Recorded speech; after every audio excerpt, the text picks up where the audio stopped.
This is need to have. Because the danger did not start when he asked for money. It started long before that. It started when he became part of my day. I knew who he was from the beginning. Or at least, I thought I did. I knew what he wanted when he said hi. So I gave him one clear stop point. If you ask me for money, we are done. That was my line. That was my boundary. And he knew it. But he still stayed. And I stayed too. I stayed because I wanted to see how it worked. I wanted to understand the process.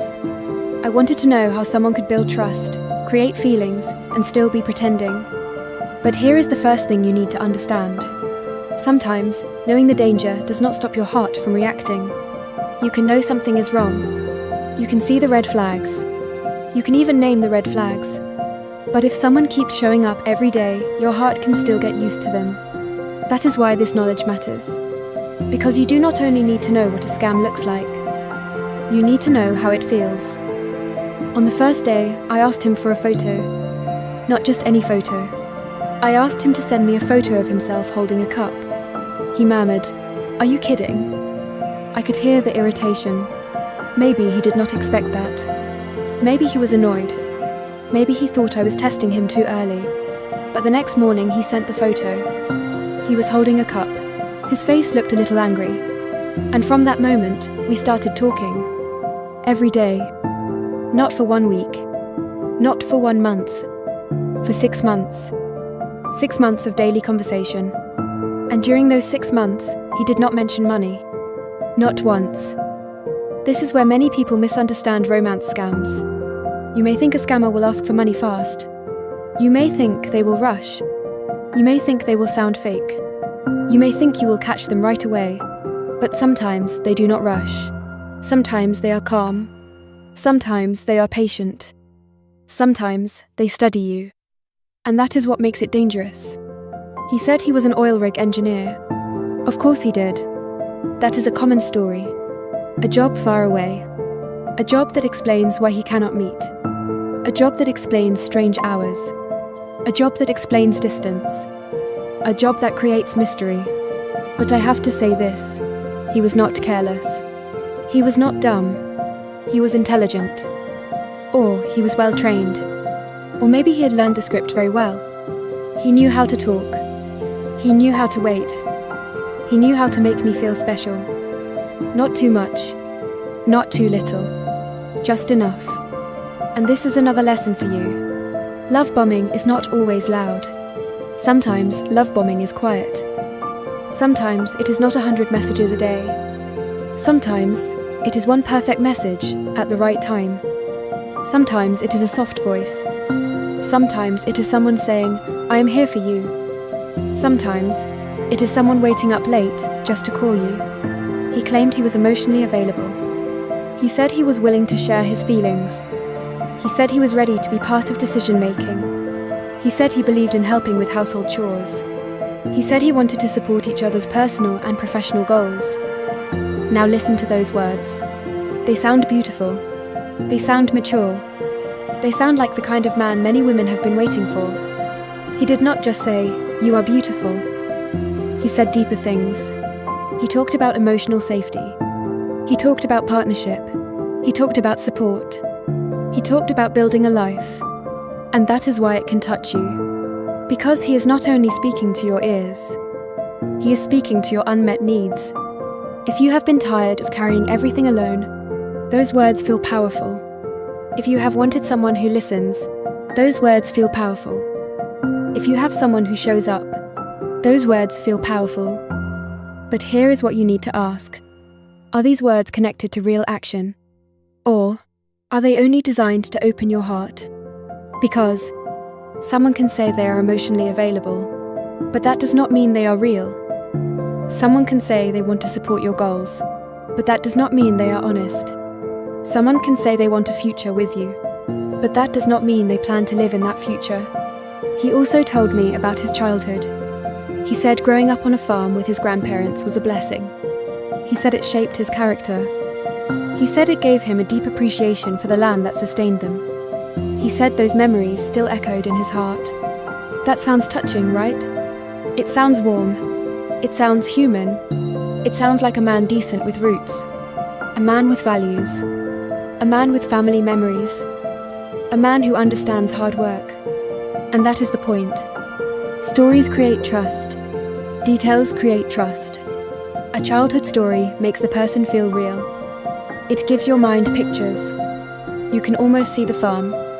You can almost see the grandparents. You can almost see the land. And once your mind can see it, your heart may start believing it. But you need to remember this. A good story is not proof. A sad story is not proof. A beautiful memory is not proof. A person who wants access to your heart may give you details that feel real, not because they are true, but because details help you stop questioning. He was always there for me. That is how it felt. When I traveled, he wanted me to check in with him. He wanted to know I was safe. He waited for me so he could call. Sometimes even at midnight. Sometimes he was so tired that he dozed off while talking to me. Now think about how that feels. If someone waits for you late at night, it feels like caring. If someone wants you to check in, it feels like concern. If someone falls asleep while talking to you, it feels sweet. It feels intimate. It feels like this person really wants to be with me. And this is where the emotional trap gets stronger. Because it is not one big thing. It is many small things. A message in the morning. A call at night. A soft word when you are tired. A question about your day. A memory he repeats. A future he describes. A feeling that someone is there. And slowly, your brain starts to include him in your daily life. This is why daily contact is powerful. Daily contact builds habit. Habit builds comfort. Comfort builds trust. And trust can make you lower your guard, even when you told yourself you would not. During those 6 months, I knew. But I also felt. That is the honest part. I knew the person he claimed to be might not be real. But the attention was real to my nervous system. The routine was real. The habit was real. The feeling of being wanted was real. And this is the hardest part to say. I can still say that I loved him. But not the real him. I loved the image he created. I loved the version of him that spoke to me every day. I loved the man in the story. I loved the man who said he was emotionally available. I loved the man who said he wanted partnership. I loved the man who waited for me. I loved the man who made me feel chosen. But that man was an image. And an image can be very powerful. This is what you need to understand. You can grieve at someone who was never real. You can miss a routine. You can miss a voice. You can miss the feeling. You can miss the dream. That does not mean you were foolish. It means your heart responded to what it was given. But now you must ask a harder question. Was I loved? I thought I was being loved. But maybe I was being studied. Because a person who studies your heart can learn exactly what you need to hear. They can learn when you are soft. They can learn what words calm you. They can learn what story makes you believe. They can learn how much attention is enough. Not too much. Not too little. Just enough. At the end, I said to him, "You know our stop point, don't you?" He said, "Yes." He knew. He always knew. But he still tried. After 6 months, he still tried. He invested all that time. All those messages. All those calls. All those soft words. All those emotional moments. And then he still moved toward the thing I told him would end it. Money. That tells you something very important. When someone respects you, they respect your stop point. When someone is using you, they keep testing it. He told me something else. He said he always felt that I wanted it less than him. That sentence stayed with me. Because at first, it sounds emotional. It sounds like pain. It sounds like he is saying, "I love you more than you love me." But now I hear it differently. That sentence was pressure. That sentence was guilt. That sentence was a way to make me prove myself. Because if someone says, "I feel like you want this less than me," what do they want you to do? They want you to try harder. They want you to explain yourself. They want you to give more. They want you to lower your boundary, to prove your feelings. And this is a big lesson. Real love does not need you to break your boundary to prove it. Real love does not punish you for being careful. Real love does not rush you into fear. Real love does not make your safety look like rejection. If someone makes you feel guilty for protecting yourself, pause. If someone keeps pushing after you say no, pause. If someone uses sadness to move your boundary, pause. Because love respects the line. Manipulation studies the line. And then it looks for a way around it. So here is what I want you to take from my story. Do not only look for the money request. Look for the setup before the money request. Look at the daily contact. Look at the perfect words. Look at the job that keeps them far away. Look at the reason they cannot meet. Look at the emotional stories. Look at how they respond when you test them. Look at how they respond when you say no. Look at whether they respect your stop point. Because the scam may not start when they ask for money.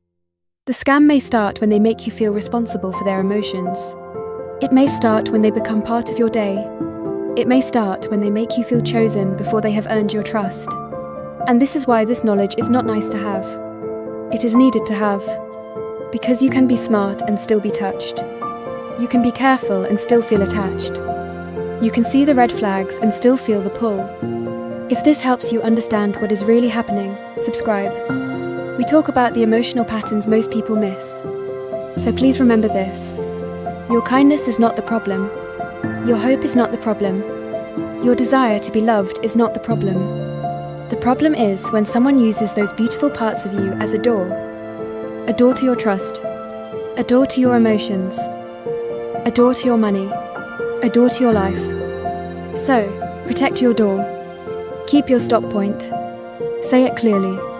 And when someone crosses it, believe what that tells you. Because the right person will not punish you for having boundaries. The right person will not need 6 months of emotional investment to ask you to betray yourself. The right person will not make you prove love with money.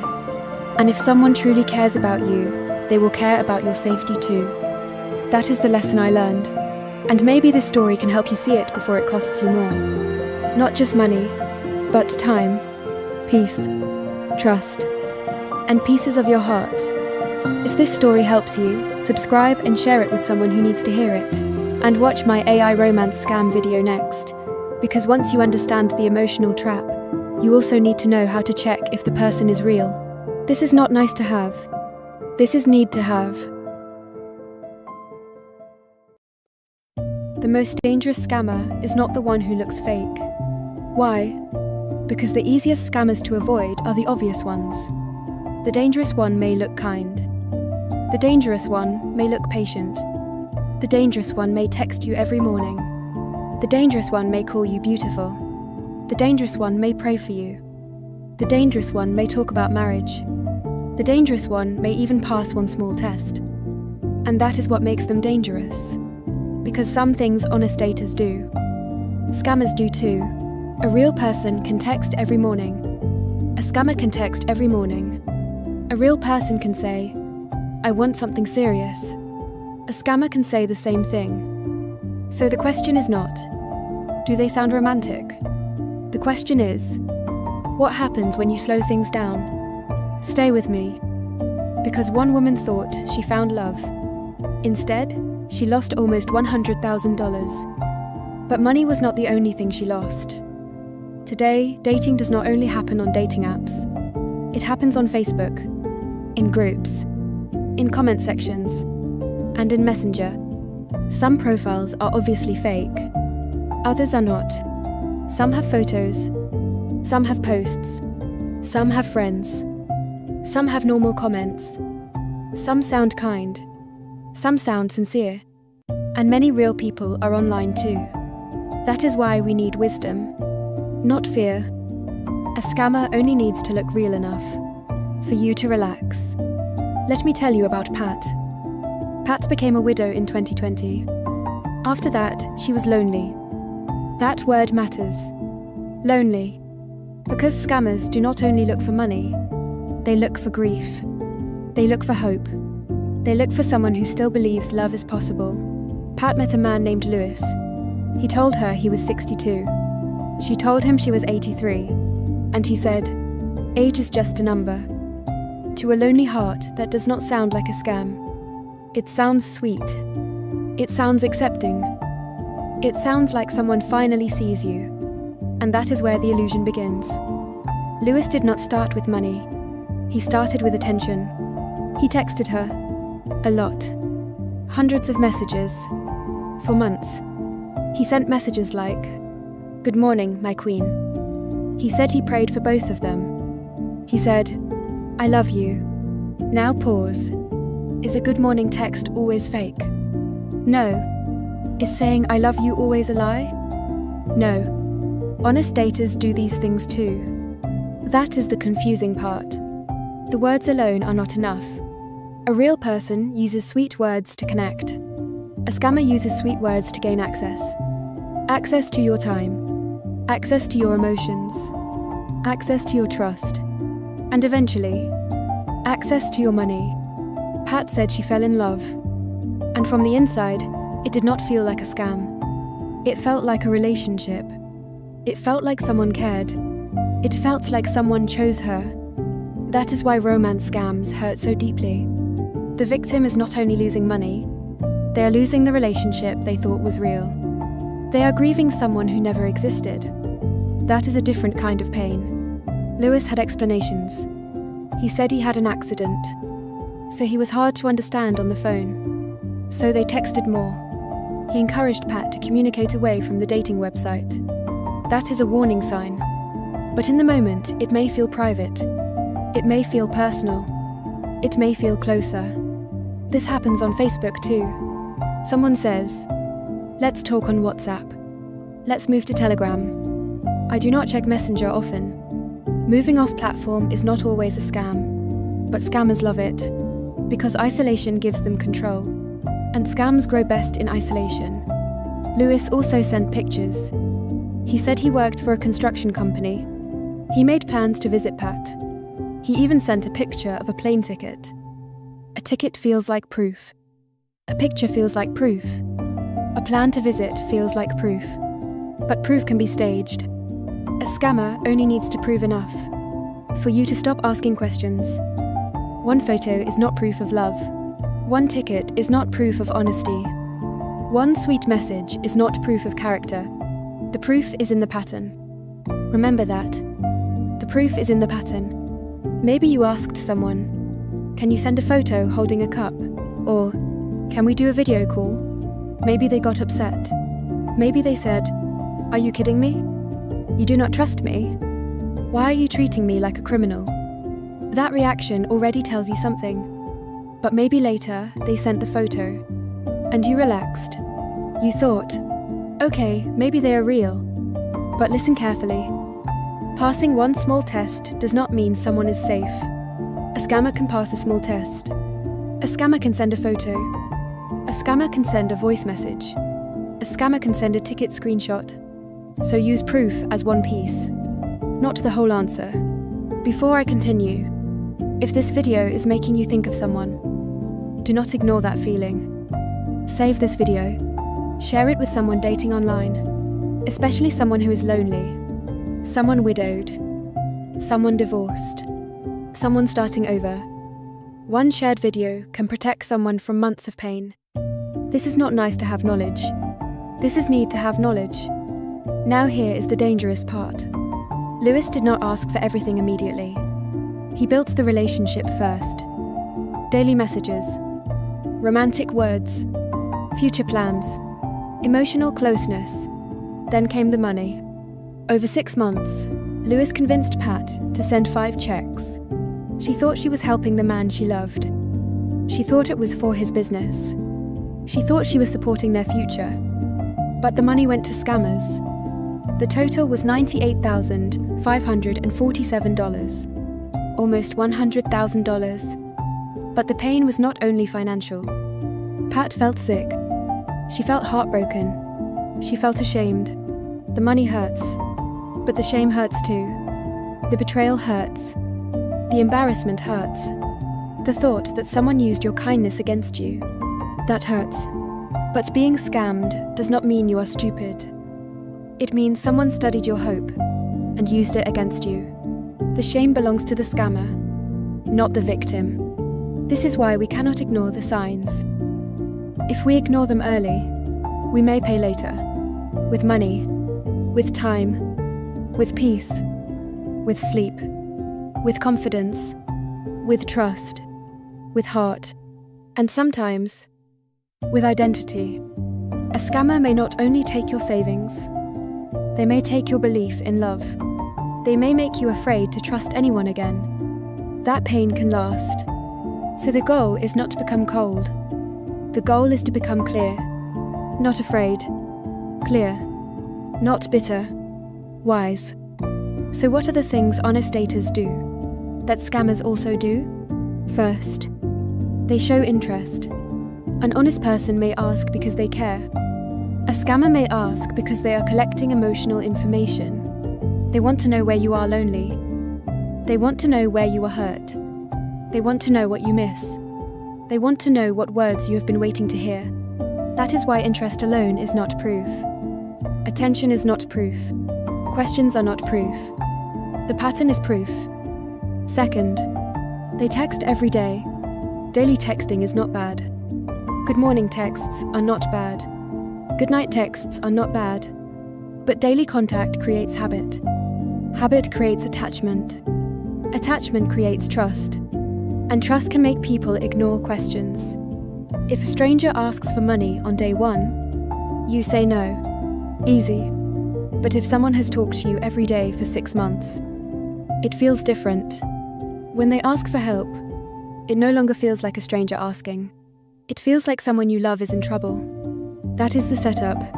The scam does not begin with, "Send me money." The scam begins with, "Good morning, my queen." Third, they talk about the future. A real dater may say, "I want something serious. I would love to meet you. I can see us building something." That can be healthy. But scammers also talk about the future. Sometimes it is very fast. They may talk about marriage before meeting. They may say God brought you together. They may say they deleted the app because of you. And maybe you want to believe it. That does not make you foolish. It makes you human. But ask yourself, do I feel calm or swept away? Do I still think clearly? Or am I afraid to question the connection? Real love can slow down. A scam usually cannot. Fourth, they have problems. Real people have problems. Life is real. But scammers have problems at the perfect time. Right before the visit. Right before the meeting. Right before they can come home. Suddenly, there is an emergency. A frozen bank account. A delayed contract. A stuck package. A broken phone. A business problem. And somehow, you are the only person who can help. That is not romance. That is pressure. That is emotional leverage. If someone you have never met makes you financially responsible for their crisis, stop. Do not send money. Do not send gift cards. Do not send crypto. Do not share bank information. Do not open accounts. Do not let love turn you into a financial tool. Pat became suspicious when Lewis sent a contract. He asked her for $500,000. He said it was to invest in his business. The contract listed an address. Pat checked it in person. It was bogus. And when Lewis realized she had no more money, he stopped calling. He stopped texting. When the money stopped, the love stopped. That is the painful truth. It was not love. It was access. Access to loneliness. Access to trust. Access to money. So, how do you protect yourself? Use the boundary test. Say, "I do not send money to someone I have not met in person." Then watch. Say, "I want a live video call." Then watch. Say, "I need to slow down." Then watch. Say, "I do not invest in someone's business online." Then watch. An honest person may feel disappointed, but they will respect you. A scammer may get angry. They may guilt you. They may say, "You do not trust me. You hurt me. I thought you loved me." They may disappear. That reaction is information. Do not ignore it. Here are 3 simple tests. The time test. Can they handle slow pacing? The proof test. Can they verify who they are respectfully? The money test. Can the relationship exist without financial access? No emergencies. No investments. No gift cards. No crypto. No, just this once. If the romance collapses when money is unavailable, it was never romance. It was a transaction waiting to happen. For Facebook profiles, ask, does this profile show real life? Real history? Real comments? Real friends? Photos that match the story? Or does it feel empty? Copied? Too perfect? Too romantic too fast? Also ask yourself, do I feel peaceful? Or pressured? Respected? Or rushed? Safe? Or responsible for rescuing them? Love should not begin with rescue. Maybe you are watching this and thinking of someone who messages every day, someone who seems kind, someone who says they are serious, someone who has a complicated reason they cannot meet. I am not telling you they are automatically fake. I am telling you to slow down. Real love will not be destroyed by wisdom. So ask questions. Take the video call. Check the profile. Talk to a trusted friend. A healthy relationship can survive outside your inbox. A scam grows best in isolation. So remember this: a good morning text is not proof. A beautiful photo is not proof. A sad story is not proof. A plane ticket screenshot is not proof. A promise of marriage is not proof. The proof is in the pattern. The proof is in the boundaries. The proof is in what happens when you say no. The goal is not to become cold. The goal is to become clear. Do not stop believing in love, but stop confusing attention with trust. Stop confusing daily texting with commitment. Stop confusing one photo with proof. Stop confusing pressure with passion. The right person will not make you feel guilty. To protect yourself. And if someone disappears because you asked for safety, you did not lose love. You avoided pain. You protected your peace. You protected your future. If this video helped you, please like it, share it, send it to someone online, especially someone who is lonely, someone widowed, someone divorced, someone starting over. And after this video, to understand more about how scammers slowly build emotional trust before they ever ask for money, please watch my other video. This is Need to Have Knowledge, how romance scammers build emotional trust. Watch it to the end, because that video explains how the emotional trap is built step by step. And if you are talking to someone online right now, and something in this video makes you feel uncomfortable, do not ignore that feeling. This story may help you see what you have been missing. But sometimes, when you are emotionally involved, it is hard to see clearly by yourself. So before it is too late, before you send money, before you share personal information, before you get pulled deeper into the relationship, you can contact me for a 20-minute free consultation. I can help you take a look at your current situation and help you think through the red flags. My email is listed in the comments section. The question is not, can they look real for one moment? The question is, can they stay real over time? Watch the pattern. Test the boundaries. Protect your heart. Protect your money. Protect your peace. Because love should never require you to abandon your safety. 5 things honest daters do that scammers also do. How can you tell the difference before your heart gets too attached? Scams do not always begin with money. They begin with connection, a conversation, a feeling, a person who makes you feel alive again. This is a story reported in AARP magazine. Her husband had been gone for 14 years. She was not looking for romance. Then a man named Tony found her on Facebook. He said he was a surgeon working in Iraq. He said he was widowed. He said he had 2 children. At first, it felt innocent. Then it felt special. He said romantic things. He made her feel seen. He made her feel wanted. Soon, his children started messaging her. They wanted to call her mum. She had never had children. She had waited her whole life for someone to call her mum. So it felt like love. It felt like family. It felt like a new life. They talked several times a day. Tony called 5 or 6 times a day. The conversations felt real, and that made her trust him. Then came the first request, a gift card. He said he needed a better signal to call her. Then he needed money for better food. Then came more requests. Each time she helped. Not because she was foolish, but because by then it was not just about money. It was about protecting relationships, the future, the family she thought she finally had. When she said she was struggling to pay her own bills, he promised to pay her back. Then came the day he was supposed to arrive. Suddenly, he needed $20,000. That was when everything unraveled. It was a scam. In total, she had sent him $39,000, everything she had. But the money was not the only thing that hurt. Losing romance hurts. Losing the new life hurt.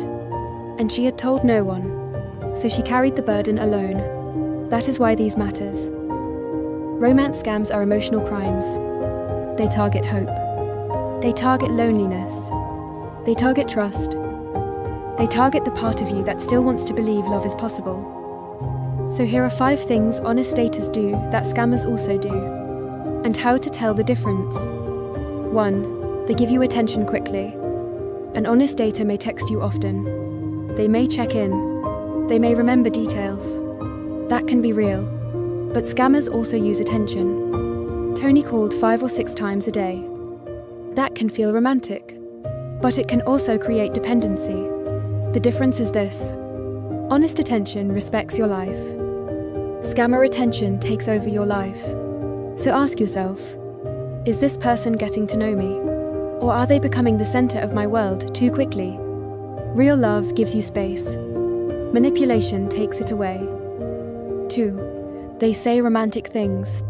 An honest dater may compliment you. They may say they like talking to you. They may say they feel close to you. That can be healthy. But scammers use romance to speed up attachment. Tony said romantic things to her. After 14 years without her husband, those words reached a lonely place. They made her feel chosen. Here is the difference. Honest words grow from real experience. Scammer words move faster than reality. So ask yourself, what does this person actually know about me? Have they earned this closeness? Or are they giving me a beautiful feeling too soon? Honest love grows. Scam love rushes. 3. They create a future too soon. An honest dater may talk about family. They may talk about the future. That can be normal. But scammers create a future before they build a present. Tony's children called her mum. That touched a lifelong dream. Now it was not just romance. It was family. And when someone gives you a dream you thought was gone, you do not want to lose it. So ask yourself, are we building something real? Or am I being pulled into a future that has not been earned yet? A real future needs real proof. Video calls. Consistent details. Verifiable identity. Respect for boundaries. No pressure for money. If the future is beautiful, but the present is full of excuses, slow down. 4. They ask for small help first. Scammers usually do not start with the biggest request. They start small. In this story, the first request was a gift card. He said it would help him call her. So the money did not feel like money. It felt like connection. Then came money for food. Then more requests. Then bigger requests. Once you say yes the first time, it gets harder to say no. Every yes deepens the emotional investment. Here is the difference. An honest dater does not use your feelings as a financial resource. A scammer turns emotional closeness into obligation. So ask yourself, are they asking for help? Or training me to ignore my limits? Do not send money, gift cards, crypto, bank information, or private documents to someone you have not met and verified. If saying no makes you afraid they will leave, that is not love. That is leverage. 5. They promise to pay you back. Tony promised to pay her back when he came home. That promise kept hope alive. It made the loss feel temporary. It made her think, I just have to hold on a little longer. Then came the final request. He needed $20,000. That was when the truth came out. Here is the difference. An honest person respects your financial limits. A scammer keeps creating emergencies that require your sacrifice. A safe person can handle your boundaries. A scammer needs you to abandon them. So let's put it together. Honest daters and scammers can both give attention. But honest attention respects your space. Scammer attention creates dependency. They can both say romantic things.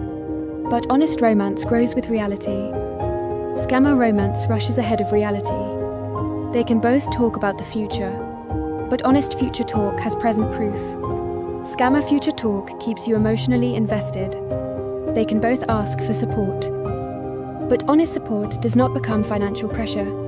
Scammer support becomes gift cards, money, emergencies, and guilt. If this story sounds familiar, hear this clearly. You are not stupid. You are not weak. You are not the only one. Talk to someone you trust. Pause all payments. Save the messages. Contact your bank. Report the scam. And if you are in the US, AARP's Fraud Watch Network helpline is 877-908-3360. If you want to understand how scammers build emotional trust before they ask for money, watch my next video. This is Need to Have Knowledge. How romance scammers build emotional trust. Because once you understand the trust-building stage, you can recognize the manipulation before it reaches the money request. The one idea I want you to remember is this. Online dating becomes dangerous when emotional connection moves faster than reality. It is not wrong to want love. It is not wrong to want family. It is not wrong to want a second chance. But real love does not need gift cards. Real love does not need secrecy. Real love does not punish your questions. And real love does not make you go broke to prove you care. So do not only ask, do they make me feel special? Ask, do their actions prove they are real, safe, and honest? Please share this with someone online, especially someone lonely, widowed, divorced, or starting over. Love should not cost your peace. Love should not cost your savings. Love should not cost your sense of self.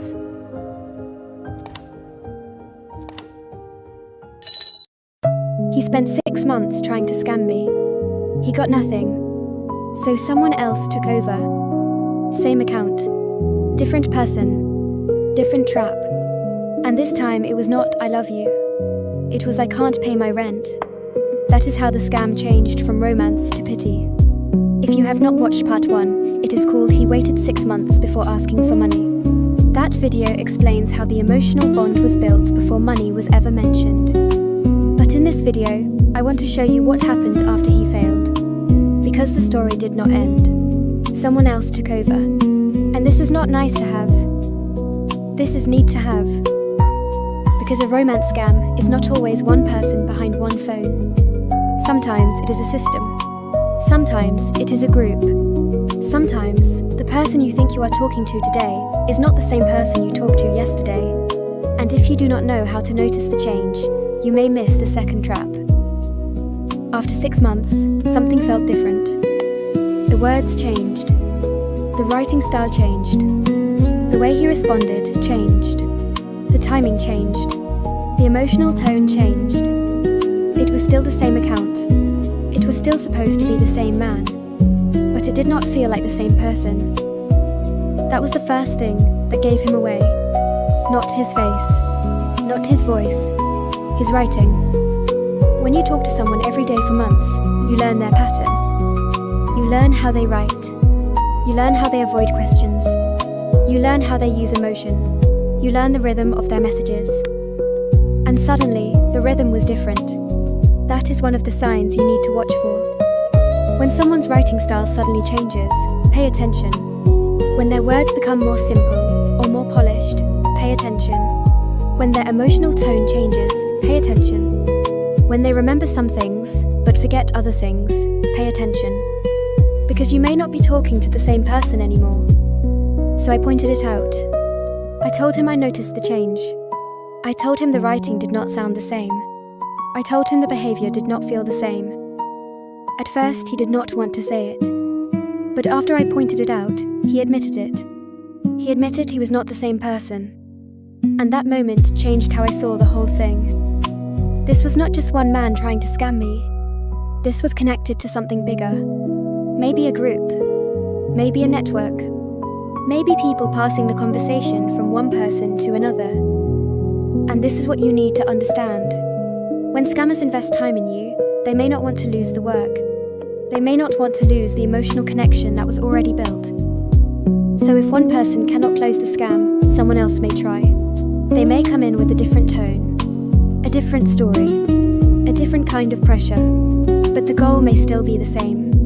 Access, trust, money, control. Then we had several screen video calls.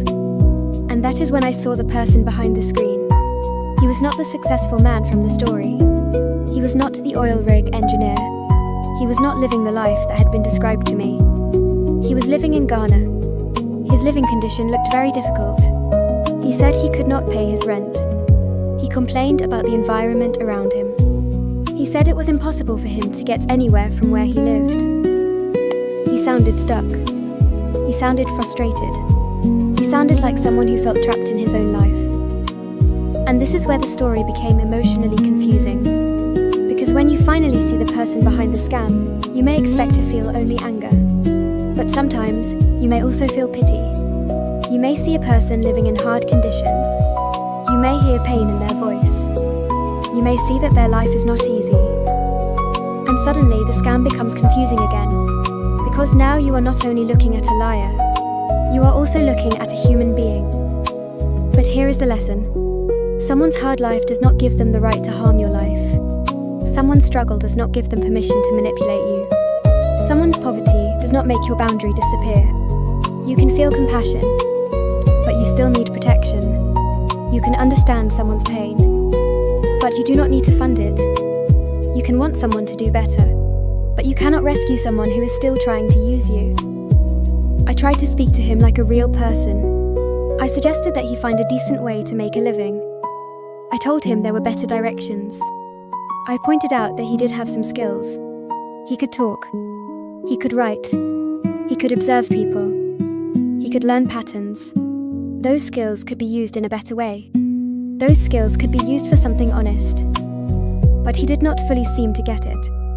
Or maybe he did not want to get it. Because instead of taking the advice and building a better path, he moved the conversation in another direction. He started saying he had feelings for me. He started acting like there was a connection between us. And then he tried to connect himself to the previous scammer. That part is important. Because sometimes the second scammer does not start from zero. They try to inherit the emotion from the first scammer. They try to step into the story that someone else already created. They try to use the trust that was already built. They may act like the relationship continues through them. They may make you feel like you still owe care, like you still owe attention, like you still owe help. But you need to remember this. A fake relationship cannot become real just because a new person admits the truth. An honest confession does not erase the manipulation. A video call does not erase the scam. Seeing their face does not mean they are safe. And feeling sorry for them does not mean you should send money. Then came the money request. He asked for money to pay his rent. And that was the second trap. The first trap was romance. The second trap was pity. In part 1, the danger was emotional bonding. In part 2, the danger became sympathy. Because now it was not just, I love you. Now it was, I am suffering. Now it was, I cannot pay rent. Now it was, my environment is impossible. Now it was, you are the one person who understands me. And that can be powerful. Because if you have a kind heart, you may want to help. If you believe people can change, you may want to encourage them. If you see someone suffering, you may feel guilty walking away. But this is where you must be very clear. Kindness without boundaries can become a doorway. And scammers know this. They may fail with romance, then try pity. They may fail with pressure, then try guilt. They may fail with lies, then try partial truth. But the goal is still to move your boundary. This is why you cannot only ask, is this person telling the truth now? You also need to ask, what are they asking me to do with this truth? Are they using the truth to take responsibility? Or are they using the truth to get money? Are they trying to change? Or are they trying to make me rescue them? Are they respecting my boundary? Or are they testing it again? Because the real test is not whether someone has a sad story. The real test is what they do after you say no. If they respect your no, that tells you something. If they keep pushing, that tells you something too. And in my case, the pattern was still there. Different person, different face, different situation, but the same direction. Money. That is when I realized the scam had not ended. It had only changed costume. A scam can change shape. It can start as romance, then turn into pity. It can start with a fake successful man, then turn into a real person with real problems. It can start with, I love you, then become, please help me. But if the whole path still leads to your money, you need to stop. You are not responsible for fixing the life of someone who entered yours through deception. You are not responsible for paying the rent of someone who is part of a scam. You are not responsible for saving someone who is still using emotional pressure. You can wish them better. You can hope they choose a different life. But you do not have to become the price of their lesson. This is what I learned from part 2.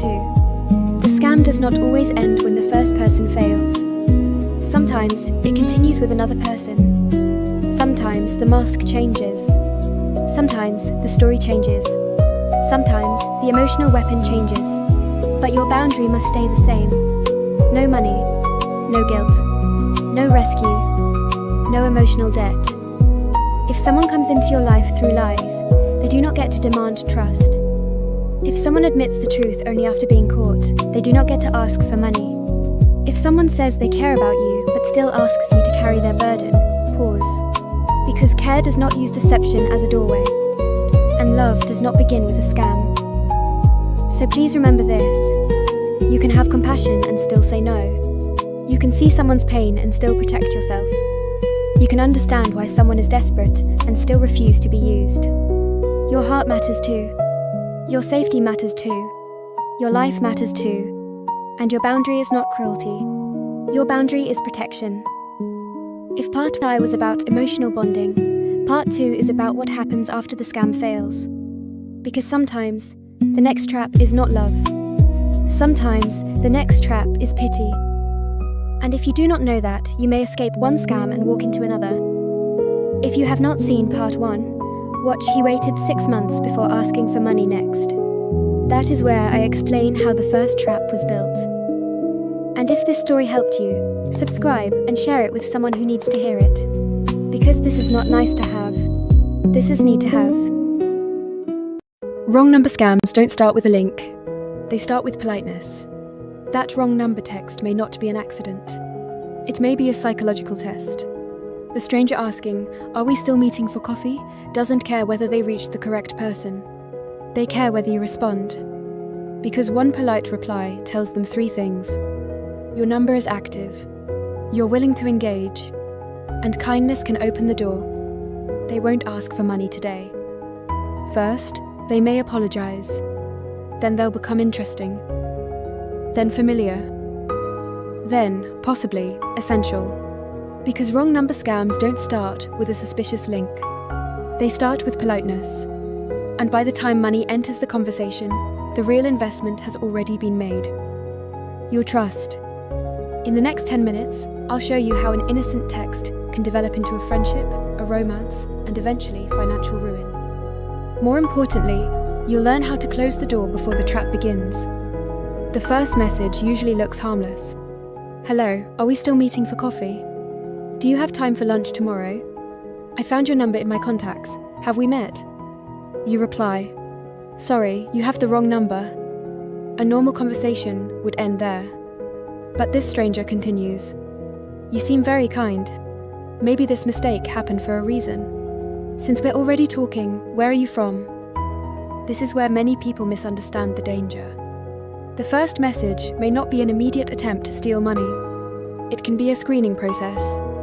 The sender is testing whether you are responsive, patient, trusting, or simply willing to continue talking. Your politeness is not a weakness. but a scammer may treat it as valuable information. The Federal Trade Commission reports that wrong number scams can begin with innocent messages such as hello or an invitation to meet for coffee. The stranger then develops a friendship, sometimes with romantic undertones, before introducing a fraudulent investment opportunity. In 2024, consumers reported losing $470 million to scams that began with text messages. That was more than 5 times the amount reported in 2020. And because many victims never report what happened, the real damage may be much greater. Once you respond, the stranger begins constructing a personality. They may appear successful but humble, attractive but lonely, wealthy but emotionally wounded. They might send photographs of expensive meals, beautiful vacations, a peaceful home, or a successful business. But these images are not necessarily evidence of real life. They may simply be scenery. The scammer is creating someone you will want to know. But first, they must discover what kind of person you want. So they ask questions. Are you married? What do you do for work? Do you live alone? What happened in your last relationship? What are your dreams? What worries you about the future? Each answer helps them personalize the next stage of the relationship. If you value family, they become devoted to family. If you have experienced betrayal, they claim to have been betrayed. If you feel lonely, they become consistently available. They begin reflecting on your interests, values, and emotional needs back to you. The effect can feel extraordinary. Finally, someone understands you. But true intimacy grows through shared experiences and verified reality. A scammer can manufacture the appearance of intimacy through constant communication and carefully selected responses. Soon, the stranger may ask you to move the conversation to WhatsApp, Telegram, or another private messaging platform. The reason sounds practical. This app is easier. I use it for work. I don't check regular messages very often. But moving the conversation serves another purpose. It separates the relationship from the place where it began. Now the connection can develop privately, with fewer reminders that this person was once a complete stranger. Messages begin arriving every morning. Did you sleep well? Have you eaten? I was thinking about you. Consistency creates familiarity. Familiarity begins to feel like safety. Eventually, you stop asking, "Who is this person?" Instead, you begin asking, "Why would someone who cares about me want to hurt me?" That is the transformation the scammer needs. To understand how far manufactured trust can go, consider the publicly shared experience of Lang. Her story appeared in an interview published by the Dating to Win channel. According to Lang's account and the channel's description, she was an educated and successful nurse practitioner. She was not careless. She was not unintelligent. She reportedly became involved in a romance and cryptocurrency scam that continued for approximately 6 months. The reported loss was approximately $1.6 million. Public descriptions of her interview say she sold 2 houses during this period. Think about what that reveals. A person does not normally sell 2 homes because a stranger suddenly asks for money. That level of financial action requires something much deeper. Trust, emotional commitment, and the belief that both the relationship and the opportunity are real. Lang's account does not establish that her relationship began with a wrong number text, but it demonstrates the possible destination of a prolonged relationship-based investment scam. The criminal's most powerful tool is not cryptocurrency. It is the relationship surrounding the cryptocurrency. Without that relationship, an investment request may look suspicious. Inside the relationship, it can look like a shared future. The victim may believe they are investing alongside someone who loves them. They may imagine retirement, travel, financial security, or a new life together. That is why these scams can overcome education and professional experience. The decision is no longer processed as, should I trust this financial platform? It becomes, should I trust the person I love? Those are 2 completely different questions, and the scammer may have spent months preparing the answer. The financial opportunity is often introduced casually. The stranger may mention trading cryptocurrency or receiving guidance from a successful relative. They do not always pressure the victim immediately. Instead, They show screenshots of apparent profits. Then they say, "You don't have to invest. I only wanted to share this with you. We could build our future together." This creates the illusion that the victim is making an independent decision. Eventually, the victim is directed to a professional-looking investment platform. The balance rises. The account appears profitable. The numbers create excitement. The victim may even be allowed to withdraw a small amount, but that withdrawal is not proof that the investment is legitimate. The FBI warns that scammers may permit small withdrawals to create the appearance of legitimacy and persuade victims to invest more. This is manufactured proof. The scammers may sacrifice a small amount to unlock a much larger investment. Once more money has been deposited, the platform suddenly freezes the account. Now there is a tax, a verification payment, a security deposit, or a withdrawal fee. Every payment is presented as the final obstacle between the victim and their money.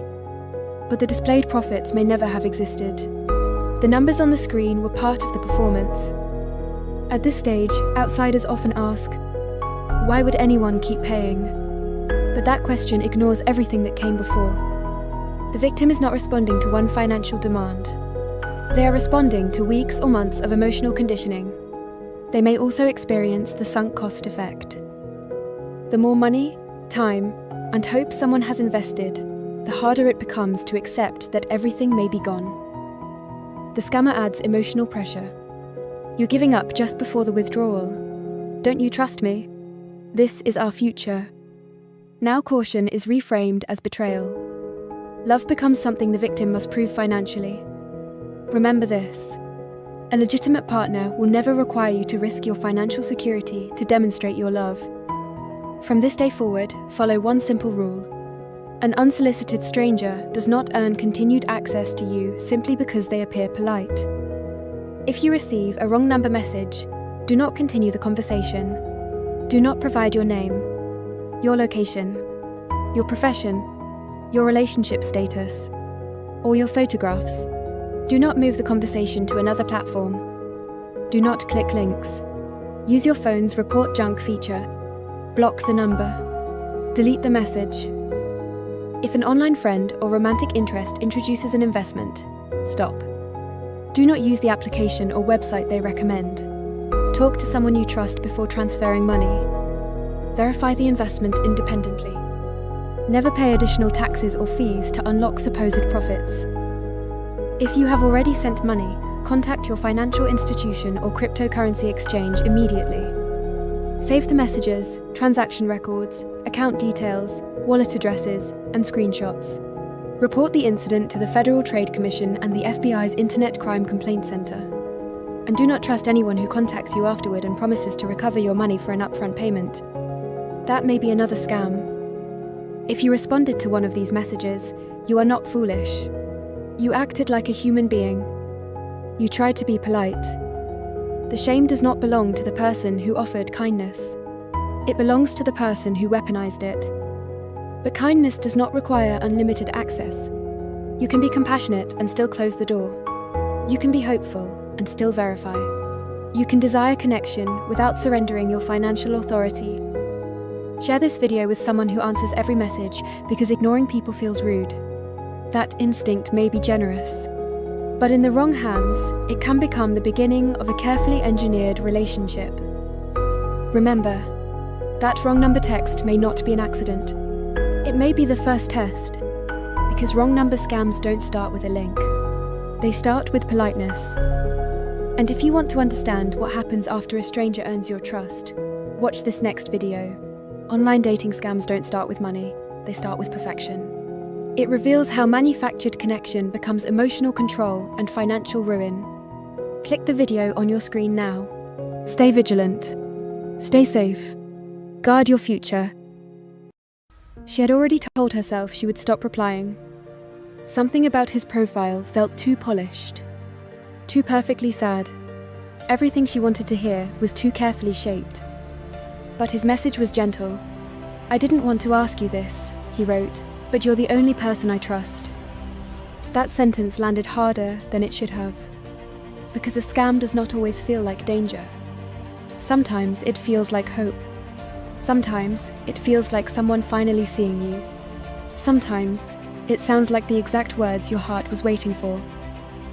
And that is where the danger begins. Not when the money is gone, not when the truth finally comes out, but in the quiet moment when your gut says something is off and your heart says, but what if this is real? Your gut feeling is not proof, but it is a signal. This is the publicly reported true story of Jackie Crenshaw, a woman preparing for retirement when an online romance scam changed her life. Jackie was 61 years old, a hospital manager in Connecticut. She had worked for years, built a career, saved for retirement, and helped people every day. She was not careless. She was not foolish. She was human. And like many people approaching a new chapter in life, she wanted more than security. She wanted companionship. Someone to talk to. Someone to share the future with. Someone who made later life feel less alone. Scammers do not only target weakness, they target hope. One day, Jackie met a man online. He claimed to be a widowed contractor. He seemed successful, gentle, family-oriented, and emotionally available. His story had sadness, but not too much. His words were warm, but not too much. Just enough pain to feel humans. Just enough kindness to feel safe. A fake profile does not always feel dangerous. Sometimes it feels like possibility. At first, it was not about money. That matters, because the most dangerous scams often begin with attention. A message after work, a question about your day, a detail remembered, a thoughtful gesture, a future that starts forming before two people have truly met. Slowly, the stranger became familiar. The scam did not begin with money, it began with trust. And when someone says exactly what you have been wanting to hear, even noticing the red flags can feel wrong, you start asking yourself, am I being too suspicious? Am I judging him too quickly?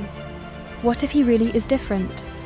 What if this is the one real thing I have been waiting for? A part of Jackie sensed something was not right. Not loudly, not clearly, just a quiet pressure inside. The kind of warning people often rename as fear, overthinking, or insecurity. But sometimes, that feeling is your first honest signal. A part of her knew, but another part still wanted to believe. That is the emotional middle state. The space between suspicion and escape. The place where doubt and hope fight each other. People often do not hold on because they fully believe it. They hold on because they want just a little more proof before letting go. One more message. One more explanation. One more sign is that maybe it is real. People do not always stay because they believe the lie. Sometimes, they stay because they want one more proof before letting go. And while all of this is happening inside, life on the outside can still look normal. Jackie still had work, responsibilities, ordinary conversations, ordinary days. But beneath that ordinary behavior, her mind was still inside the relationship, replaying messages, promises, excuses, soft sentences that made her feel special. The scam was happening beneath ordinary behavior. That is one of the hidden dangers of romance scams. They do not only take money, they take up space inside your mind. They make you emotionally responsible for a person you have not verified. They make you feel guilty for questioning. They make secrecy feel like loyalty. But real love does not need you to hide from everyone who cares about you. Real love does not need secrecy. As the relationship evolved, it became less about companionship and more about a shared future. Cryptocurrency, a supposed broker, screenshots, account balances that appeared to grow, proof that looked real enough to quiet the warning. And when fake proof enters the story, doubt becomes harder to hold on to, because now it does not only feel emotional. It looks like evidence. Small proofs can feel bigger than they are when your heart wants the story to be true. That is how pressure becomes a decision. Slowly, emotionally. Before you realize it, you are no longer asking, is this real? You are asking, what if I miss my chance? The danger was not only the fake profile, the danger was how much she wanted it to be real. Eventually, warnings appeared. A friend became suspicious. Police were alerted. And even then, Jackie still wanted to believe. That is not weakness. That is emotional manipulation. Because when you are inside the story, a warning does not always feel like rescue.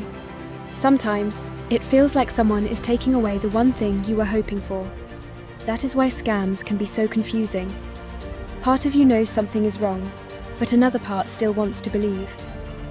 So if a message makes you feel rushed, guilty, afraid, or secretive, pause before you answer.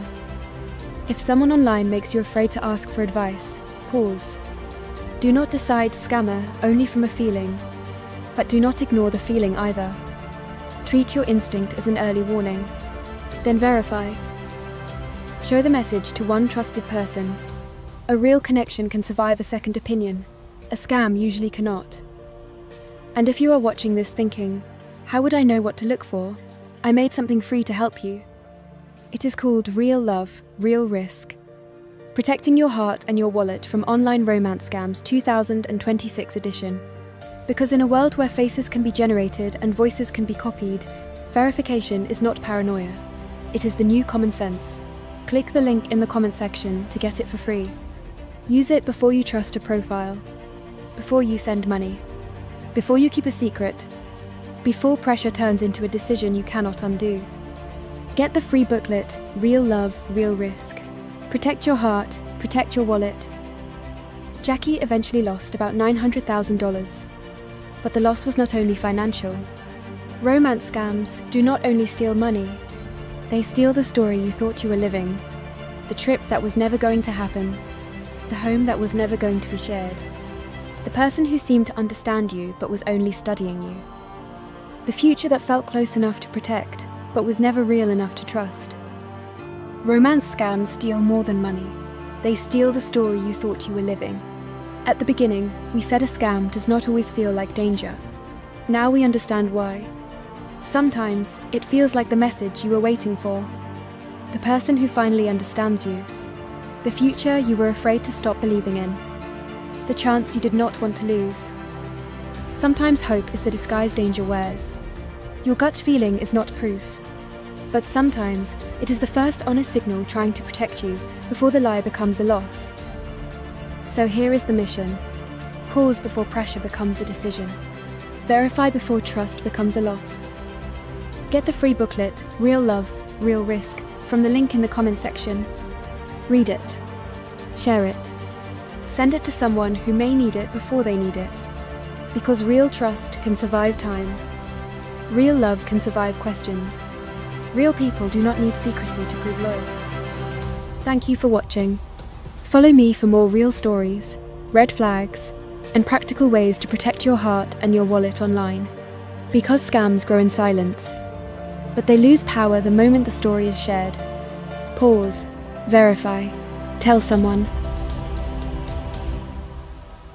Do you think loving yourself protects you from scams? Sometimes it does the opposite. High-level scammers are not only after your money, they are after your self-esteem. They do not always begin with, "I love you." Sometimes they begin with, "I understand you." That is much more dangerous. The more you want to believe, "I am smart, clear-headed, and impossible to fool," the easier it can be to manipulate you. The best scammers do not first make you fall in love with them. They make you fall more in love with yourself. The smart version. The elegant version. The version that is different from everyone else. This is called narcissistic compensation. When you protect a perfect self-image, you may filter out truths you do not want to hear. Even when something feels wrong, you tell yourself, "Impossible. I would not misjudge someone. I am not the kind of person who gets scammed." Think about the Brad Pitt scam. A French woman named Anne believed she was in a private relationship with Brad Pitt. The scammers used AI-generated photos and emotional messages. She lost around €830,000. Many people laughed.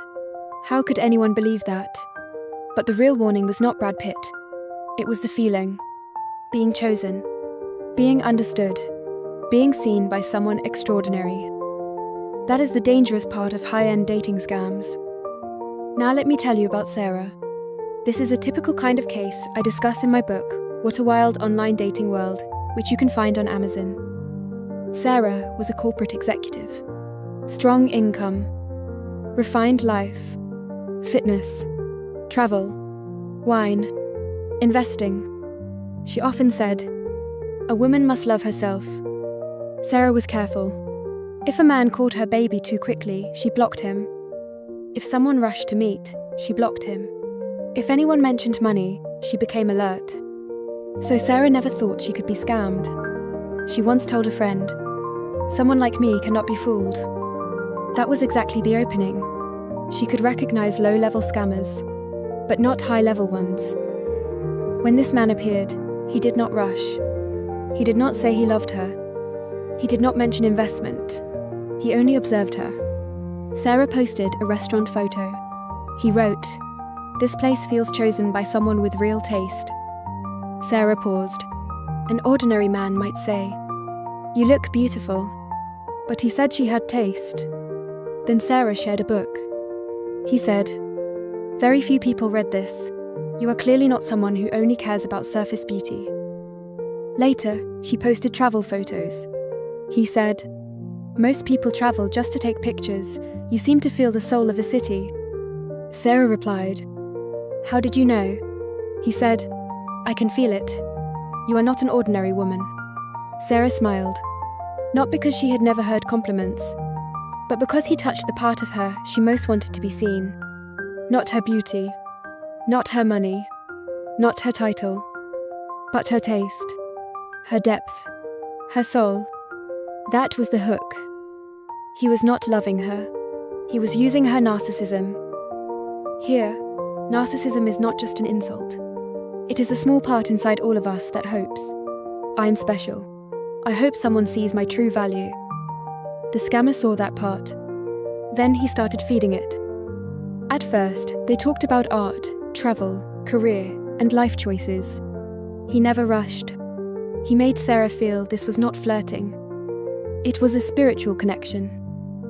One night, Sarah had dinner with a friend. Her friend asked, "Did you meet someone new?" Sarah smiled. "Kind of, but he is different." "How is he different?" Sarah said, "He understands me." Those 3 words are dangerous, because many online dating traps do not begin with, "I love you." They begin with, "I understand you." Later, Sarah joked, "You are not a scammer, are you?" A low-level scammer might panic. But this man replied, "The fact that you are so cautious makes me admire you. Not many women can stay so clear-headed." He used her suspicion as a compliment. Sarah's alertness was supposed to protect her, but he turned it into part of her self-esteem. She began to think, "I am clear-headed. I am good at judging people." That was the danger. A person is not always easiest to fool when she is weak. Sometimes she is easiest to fool when she is certain she cannot be fooled. Later, he slowly revealed his life. He never bragged. He casually mentioned private wine events, finance friends, international projects, and high-end forums. Just enough for Sarah to imagine the rest. That is how high-level scams work. The scammer does not force the dream on you. He lets you complete the dream yourself. Then one day, he mentioned an investment. Lightly, as if it slipped out. "I've been doing a small private allocation, but this kind of thing is not suitable to discuss publicly." Sarah stayed quiet. He did not push. Then he added, "I know you are not the type to blindly follow trends. That is why I dared to mention it to you." He did not beg her to invest. He made it sound like a qualification. An opportunity only someone like her could understand. Sarah began to waver. She told herself, "I understand investing. I can judge this. I will not act recklessly." But she was no longer only judging the investment. She was judging herself. If I refuse, do I lack vision? If I am too cautious, do I become ordinary? The scammer was not exploiting her weakness. He was exploiting her pride. Because Sarah loved herself. Because she believed she was high level. So when he offered a fantasy that matched her identity, her defenses began to collapse. A few days later, Sarah felt something was wrong. His reply times were too fixed. His photos looked too perfect. When she asked financial questions, he avoided details. So she questioned him, "Why can't I find much information about this platform?" He replied, "Sarah, a smart person like you should understand that trust is the highest form of social currency." Sarah stared at the sentence. Her heart sank. She wanted to verify facts. But he turned verification into distrust. He turned doubt into something low level. He turned caution into a lack of sophistication. So Sarah made excuses. Maybe he is just low-key. Maybe high-end circles are hard to search. Maybe I am too sensitive. That is narcissistic compensation. It is not that you do not see the truth. It is that you filter out the truth because it damages your perfect self-image. Later, Sarah invested. Just to test. The platform looked professional. The profits appeared real. Most importantly, she successfully withdrew money once. That withdrawal was the key. Sarah lowered her guard. She thought, "See, I was right. I'm not someone who gets scammed." Then came the second investment. Then the third. The amounts grew larger, until she tried to withdraw everything. Then the problems began. Account abnormality. Taxes required. Security deposit required. System review. Sarah panicked. She called him. No answer. She messaged him. Read but no reply. Then the messages disappeared. At that moment, she understood. From the first sentence, "You are special." From every late-night conversation. From every line like, "You are not an ordinary woman." The cage had already been closing around her. The cruelest part was not only the money. It was that she did not dare tell anyone. Because she was afraid they would say, "You are so smart, how could you be scammed?" Her pain was financial. But it was also about self-esteem. She had to admit, "I misjudged someone. I wanted to feel special. I ignored my intuition. I am not always clear-headed." So why can loving yourself make you easier to scam? Not because self-love is wrong, but because sometimes what you love is not your full, real self. You love the perfect persona. Always elegant. Always smart. Always right. Never fooled. And scammers know how to love that version first. Then they make you give up verification to protect that version. So remember this. When someone keeps telling you that you are different, be careful. When a relationship makes you afraid to verify, be careful. When you keep making excuses, stop. And when money appears, slow down. Investment platforms, withdrawal problems, taxes, security deposits, account abnormalities. These are not romantic plot points. They are warning signs. True self-love is not saying, "I will never be scammed." True self-love is saying, "I may also have blind spots, so I am allowed to stop." Next time someone tells you, "You are special, you are rare, you are so clear-headed, only you understand me," ask yourself, is this genuine appreciation? Or is he feeding the version of me I most want to believe in?